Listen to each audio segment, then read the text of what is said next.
If you want to make your talking head video look more professional or just different, even just shooting with your smartphone, iPhone, Android, doesn't matter. This video is for you. Today I'll show you 3 setups I use, from super affordable to more advanced, that will help you shoot better videos right away. We'll talk about lighting, lenses, settings, and all of that stuff to help you make the most out of your iPhone or Android. Whether you're filming in your bedroom, a studio, or even outside. And the best part, you can start small and upgrade as you go. For setup 1, you're only gonna need a smartphone.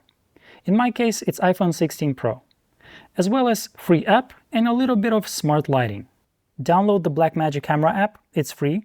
For this setup, we'll record in HEVC to save space while still using Apple Log for more control in color grading later. For this setup, we're not gonna do anything fancy just yet, because this setup is supposed to be a little bit more on the affordable side.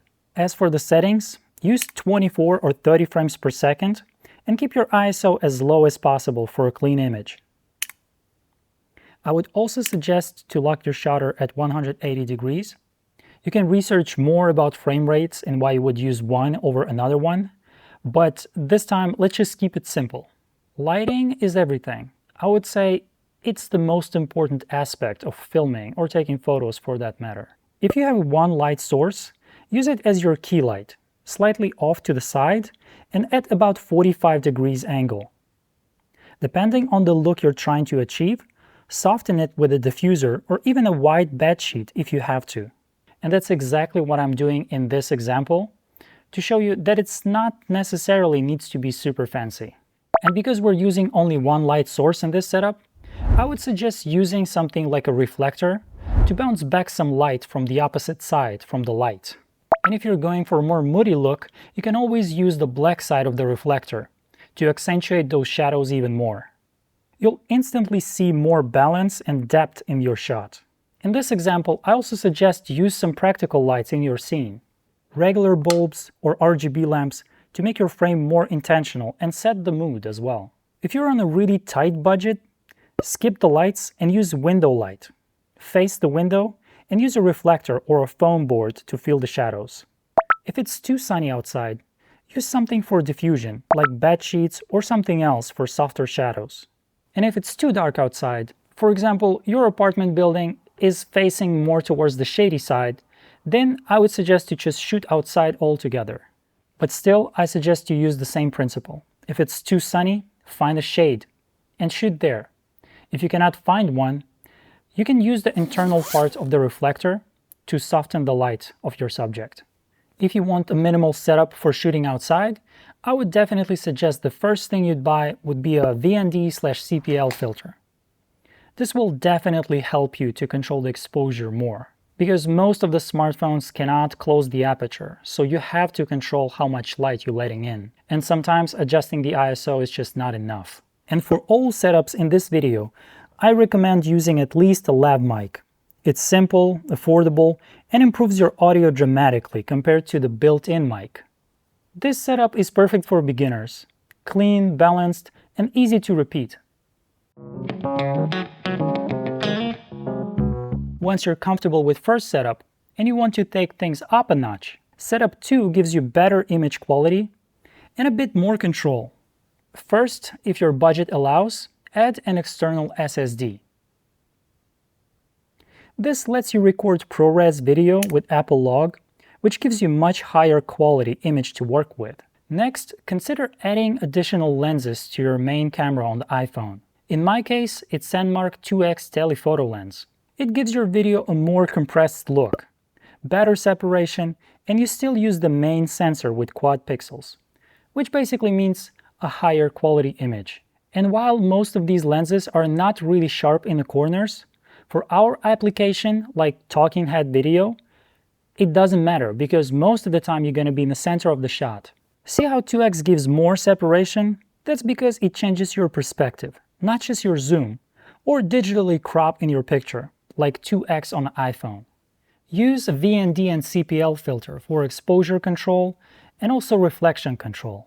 And because it helps us to control reflections, it also helps you to control the shining of your skin. For lighting, go with two lights now. For example, a 60-watt LED key light with softbox or some sort of diffusion, and a rim light behind you, like a 12 to 20-watt LED tube to separate you from the background. Both of those are really affordable these days, and you can find them pretty cheap during some promotions. This adds dimension and keeps the image from looking flat, which is especially important on the smaller sensors. This time, we're gonna stick to ProRes plus Epilogue, thanks to that SSD we bought before, lock white balance at a specific value, and expose slightly to the right on the histogram. This way, you're gonna have a lot of leeway during the editing process.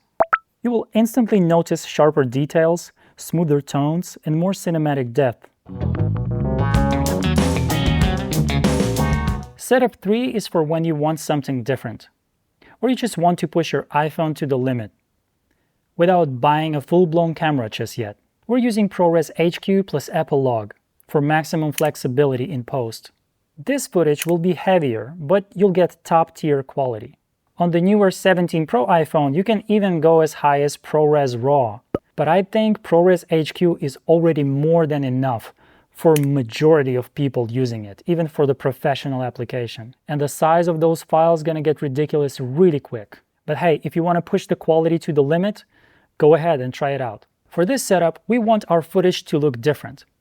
That's why I suggest adding anamorphic lens. In this case, I'm using Sandmark 1.55x anamorphic. You can also buy some 1.33x, but the effect is going to be less dramatic than in this case. This is going to be that classic cinematic look. Wider field of view, oval bokeh, and beautiful flares. Pretty much like you see in this whole video. This look is definitely not for everyone. So you can try it out and figure out, is this the thing you want or not? Also, if you decided to use anamorphic lenses like this, you have to go to the settings, and thankfully in Blackmagic app you have the setting and the option to desqueeze the footage so you can see the result on your screen already. And choose the proper desqueeze ratio according to your lens. I assemble everything with Sandmark Creator Grip for additional stability and flexibility in positioning, and also this setup allows me to leave everything on the tripod and pull out my phone whenever I need. You can also turn it around and record the vertical video or horizontal. That's up to you. Now we're using three lights.